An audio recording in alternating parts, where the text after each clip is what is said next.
Hey, it's Sarah Clay, and I've got a question. What are you going to post about this week on LinkedIn?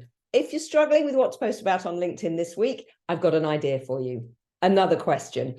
Do you have chemistry calls, initial conversations with clients about what are their needs, what are their requirements before they commit to working with you?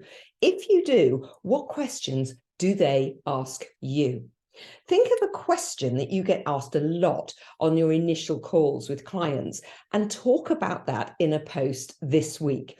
That way, you're answering their question before they've even asked it. And that is going to really help bring trust in them towards you.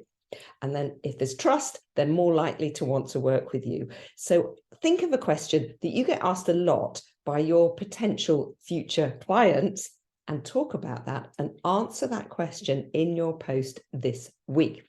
If you like my tips, please follow me, follow my hashtag LinkedIn Simplified. And if you want to know more about working with me, just send me a DM. See you soon.